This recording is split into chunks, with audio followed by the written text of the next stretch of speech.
नमस्कार, अपना हिमाचल देख रहे हैं आप। आपके साथ मैं हूं जासमिन शर्मा। हेडलाइंस के बाद अब रुख करेंगे खबरों का। हरिपुर धार के 27 वर्षीय युवक रोहित कुमार की शादी का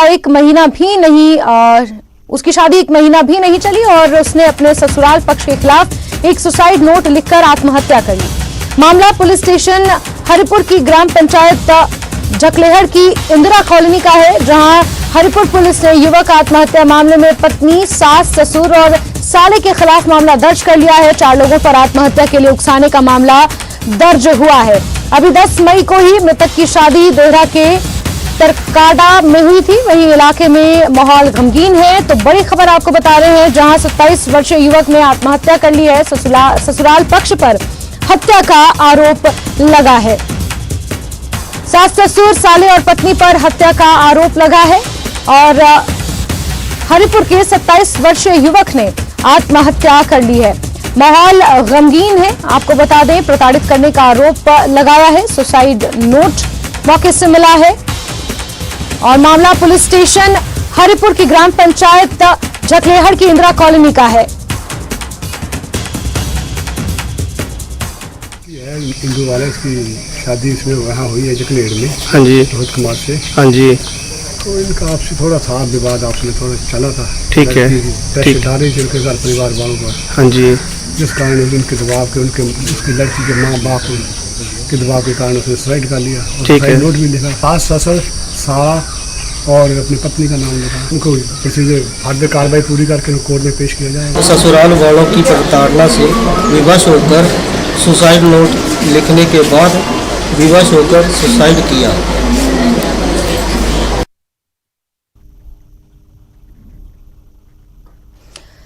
तो ससुराल के लोगों पर यह आरोप लगा है। प्रताड़ित करने का आरोप ससुराल पक्ष पर लगाया है। खुदकुशी के लिए उकसाने का आरोप लगाया गया है। ब्रिजेश्वर साकी हमारे सहयोगी ज्यादा जानकारियों के साथ फोनलाइन पर मौजूद है। ब्रिजेश्वर, पुलिस के पास से मामला पहुंच चुका है और जांच इस पूरे मामले की कहां पहुंची है? जी जैसमिन, आपको बताना चाहूँ, ये जो रोहित नाम का लड़का, ये एक लकड़ी का काम करता था, कारपेंटर का काम करता था और इसकी शादी 10 मई को ही पिछले महीने हुई थी और 1 महीने के अंतराल में ही इसने पंखे से लटकर आत्महत्या कर ली है। और जो जैसे ही पुलिस वहां पर मौके पर पहुंची, जो हरिपुर पुलिस स्टेशन के तहत मामला है, तो उनको एक सुसाइड नोट मिला है। उस सुसाइड नोट में युवक ने, मृतक जो है, उसने साफ साफ लिखा है कि उसे मानसिक प्रताड़ित किया जा रहा था उसके ससुराल पक्ष की ओर से। लगातार उसको मानसिक प्रताड़ित किया जा रहा था। इस वजह से उसने ये कदम उठाया है। उसमें अपनी पत्नी को, अपने साले को, अपने सास ससुर को उसमें दोषी बताया। इसके बाद युवक ने आत्महत्या कर ली। इसका पुलिस जो है वो मामले की पूरी जांच कर रही है। पुलिस ने इन चारों के खिलाफ जो है वो हत्या के लिए उकसाने के लिए 306 धारा के तहत मामला भी दर्ज कर लिया है। और जो युवक का पोस्टमार्टम है वो आज देहरा में, जो देहरा सिविल हॉस्पिटल वहां पे चल रहा है। जी जैसमिन। ठीक है ब्रिजेश्वर, नजर आप बना के रखे इस पूरे मामले पर, किस तरीके से कार्रवाई आगे बढ़ेगी आपसे जानेंगे। फिलहाल के लिए बहुत शुक्रिया।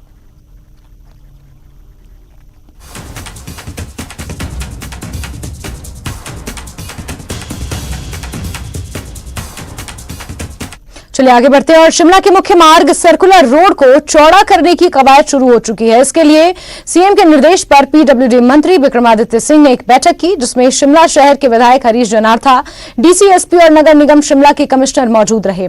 बैठक में कार्ट रोड को चौड़ा करने की संभावनाओं पर भी विचार किया गया। साथ ही पार्किंग निर्माण पर चर्चा की गई। विक्रमादित्य सिंह ने कहा कि शहर का निरीक्षण किया जाएगा। पिछले 5 सालों में शिमला शहर में यातायात व्यवस्था सुधारने के लिए कोई कदम नहीं उठाए गए हैं। यातायात व्यवस्था बेहतर बनाई जाएगी। उन्होंने प्रदेशवासियों को ईद की भी बधाई दी।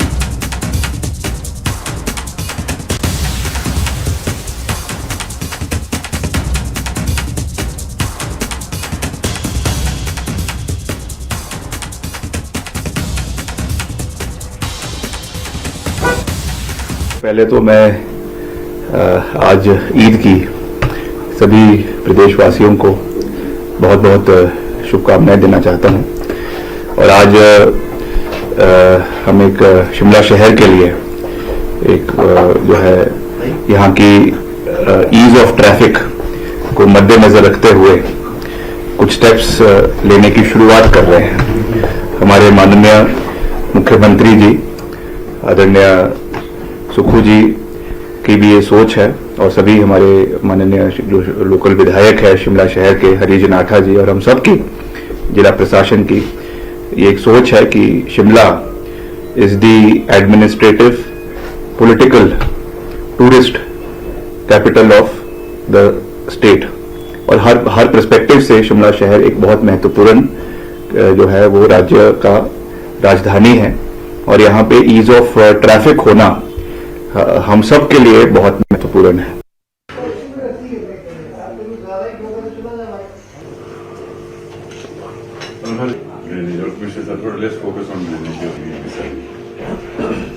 आगे बढ़ते हैं। केंद्रीय स्वास्थ्य मंत्री मनसुख मांडविया 2 दिन के हिमाचल के दौरे पर हैं। कुल्लू के भुंतर एयरपोर्ट पहुंचने पर उनका भव्य स्वागत हुआ। नेता प्रतिपक्ष जयराम ठाकुर और पूर्व मंत्री गोविंद ठाकुर सहित कई कार्यकर्ता उनके स्वागत के लिए पहुंचे थे।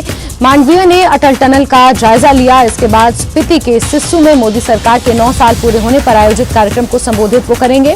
वहीं कुल्लू, मनाली और बंजार इलाके में बीजेपी कार्यकर्ताओं से मिलकर लोकसभा चुनाव की रणनीति पर चर्चा की जाएगी।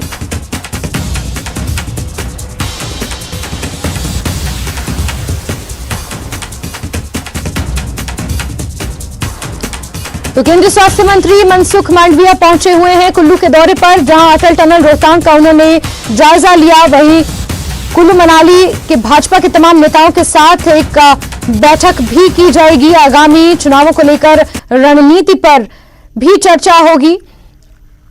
भव्य स्वागत उनका कुल्लू में किया गया। हिमाचल के दौरे पर पहुंचे हुए हैं केंद्रीय स्वास्थ्य मंत्री मनसुख मांडविया। 2 दिनों का उनका यह दौरा है। भुंतर एयरपोर्ट पर बीजेपी नेताओं ने जोरों शोरों से उनका स्वागत किया।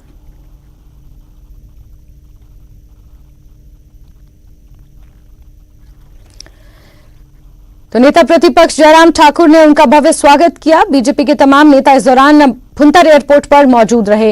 भुंतर पहुंचने के बाद स्वास्थ्य मंत्री सीधे अटल टनल गए, जहां पर उन्होंने अटल टनल रोहतांग का जायजा लिया। और अब सीधे रुक करते हैं हमारे सहयोगी सचिन का इस खबर पर ज्यादा जानकारियों के साथ जुड़ गए हैं। सचिन, केंद्रीय स्वास्थ्य मंत्री कुल्लू के खास तौर पर दौरे पर पहुंचे हुए हैं। इस दौरे का मुख्य एजेंडा और किस तरीके से 2 दिनों का ये पूरा शेड्यूल उनका रहने वाला है? सचिन।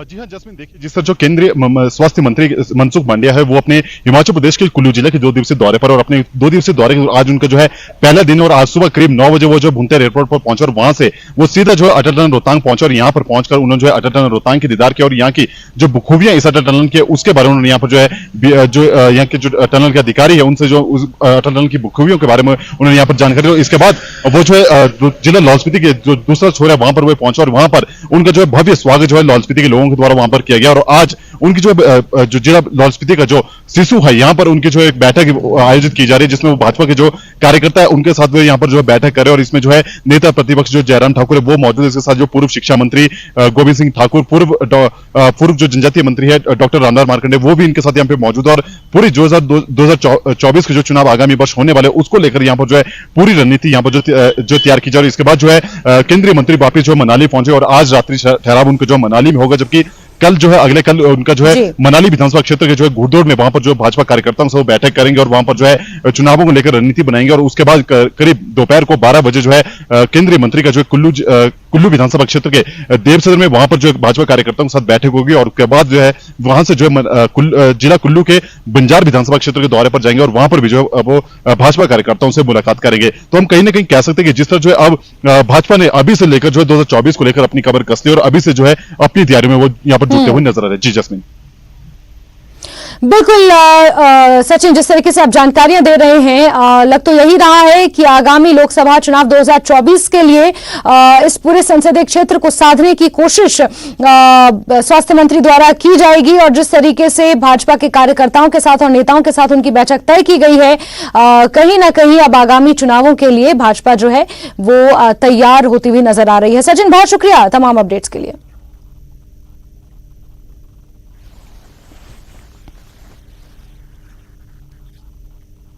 तो हिमाचल के दौरे पर पहुंचे हुए हैं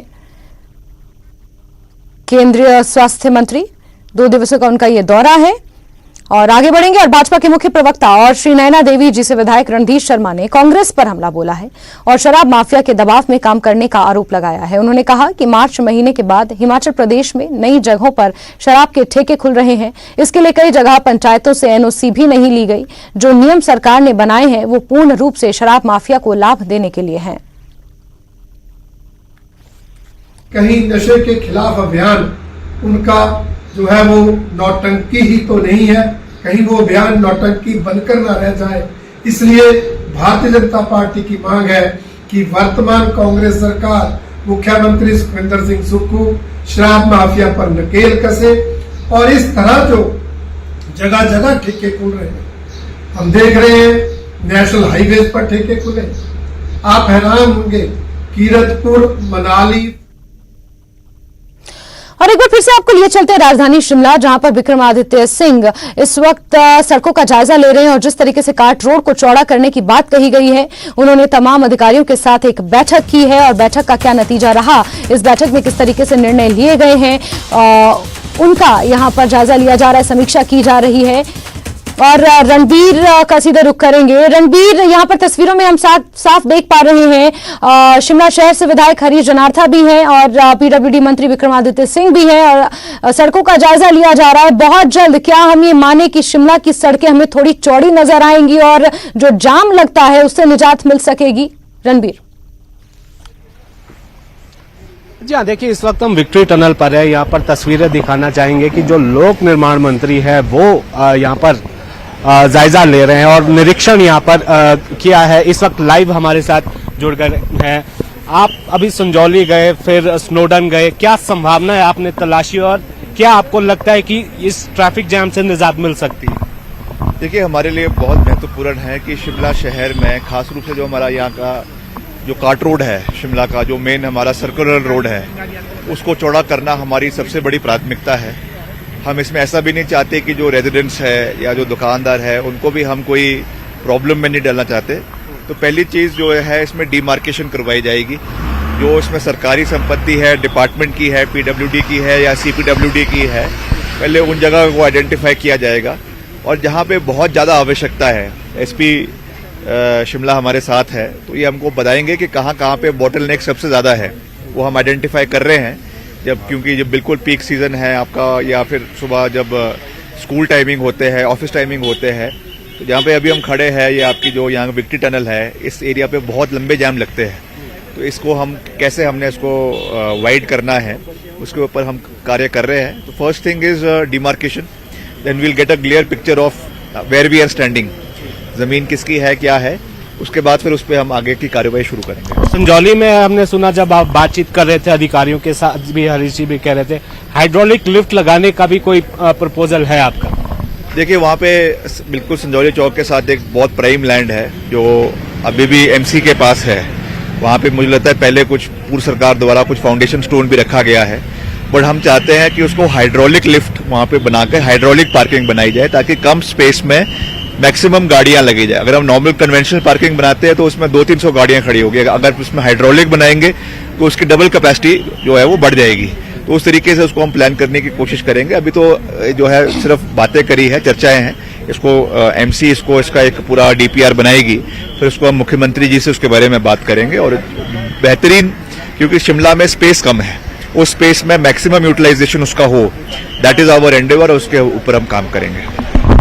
तो जैस्मिन यहाँ पर बताया, जो पीडब्ल्यूडी मिनिस्टर है उन्होंने बताया कि यहाँ पर किस तरह जो है अब एक डीपीआर तैयार की जाएगी, संभावनाएं तलाशी जाएंगी, कहाँ पर जो है रोड जो है वो चौड़ा हो सकता है, अगर जहाँ पर रोड चौड़ा होने की संभावना है वहाँ पर लैंड किसकी है, क्या सरकारी जमीन है तो ज्यादा दिक्कत नहीं है, वो भी अगर वन विभाग की है या फिर एमसी की है तो उसमें भी जो है संभावनाएं तलाशी जाएंगी और साथ में ये भी यहाँ पर देखा जाएगा कि जमीन तो अगर मिल जाती है लेकिन प्लान जो है वो देखिए ज्यादा एक्सपेंशन हो नहीं सकते शिमला शहर में और ये जाम की समस्या कैसे दूर होगी इसको लेकर जो है यहाँ पर चर्चा की जाएगी। एसपी भी हमें नजर आ रहे हैं, एसपी से बात कर जी इन्होंने एक जो इनिशिएट यहाँ पर लिया था कि 1 minute traffic plan. Sir live है आप इस वक्त हमारे साथ, जरा बताएं क्या संभावनाएं आपको दिखी है और मंत्री जी को आपने क्या जो है सजेशंस दिए? माननीय मुख्यमंत्री जी के निर्देश पर ये जो अभी इंस्पेक्शन हो रहा है और माननीय मंत्री जी इसमें लीड ले रहे हैं, तो अभी जो भी हमारा इस टूरिस्ट सीजन का जो हमने देखा, एक्सपीरियंस किया, तो ये आने वाले समय में काफ़ी फ्रूटफुल रहेगा। जो इंफ्रास्ट्रक्चर डेवलपमेंट स्टेप्स हम ले रहे हैं ट्रैफिक मैनेजमेंट में, रेगुलेशन में, जिससे आम सिटीजन्स को भी काफ़ी इसमें हम लोगों को फ़ायदा मिलेगा, हम पुलिस को ट्रैफिक रेगुलेट करने में फ़ायदा मिलेगा और शिमला का जो टूरिज्म है उसका विकास होगा, ऐसी संभावनाएं इसमें दिख रही हैं हम लोगों को। और ये बहुत ज़रूरी है कि पार्किंग की जो समस्या है सर्कुलर रोड पे और पूरे शिमला में, रोकना चाहूंगा, मुश्किल बहुत ज्यादा है पुलिस के सामने। इसी चौक पर जब हम खड़े हैं, सबसे व्यस्तम चौक है, आप ही ने जो है जानकारी देखी थी कि 28,000 से ज्यादा वाहन यहाँ से क्रॉस होते हैं। जी हाँ बिल्कुल, ये सबसे डिफिकल्ट पॉइंट है। इट्स अ बिग बॉटलनेक कि यहाँ पे 28,000 से ज़्यादा वाहन जो है वो जब पीक टाइम होता है हमारा, एक दिन में हम क्रॉस करवाते हैं यहाँ से, और इससे ज़्यादा 5 से 10,000 वाहन इससे ज़्यादा इस पीरियड में रहते हैं। तो ये सारी सॉल्यूशंस फाइंड आउट किए जा रहे हैं बड़े सकारात्मक तरीके से, और आने वाले समय में आशा है कि जो ट्रैफिक की प्रॉब्लम है वो प्रॉपर्ली सॉर्ट आउट हो जाएगी। शुक्रिया हमें समय देने के लिए। जी। तो जैस्मिन, यहाँ एसपी भी बता रहे थे जी, और जी। मंत्री खुद यहाँ पर निरीक्षण कर रहे हैं, हरीश जनार्था यहाँ पर खुद मौजूद हैं, एमसी के कमिश्नर। बिल्कुल रणबीर, यहाँ पर ये जो कोशिशें की जा रही है, जो कवायद यहाँ पर चल रही है, ये अपने आप में काफी चैलेंजिंग है, क्योंकि यहाँ पर हम ये समझते हैं कि शिमला की टोपोग्राफी किस तरीके से है और संभावनाएं बहुत स्लिम है, लेकिन उसके बावजूद भी जो कोशिशें यहाँ पर पीडब्ल्यूडी मंत्री करते हुए नजर आ रहे हैं, ये अपने आप में कहीं ना कहीं सराहनीय है। और अगर वाकई ये कोशिशें कामयाब हो जाती है तो आगे आने वाले समय के लिए शिमला वासियों को और शिमला जो घूमने आते हैं टूरिस्ट, उन्हें लंबी लंबी कतारों से और इस जाम से निजात जरूर मिलेगी। रणबीर, बहुत शुक्रिया तमाम अपडेट्स के लिए और इन तस्वीरों के लिए और बातचीत के लिए। और खबरों का सिलसिला जारी है, वक्त एक छोटे से ब्रेक का।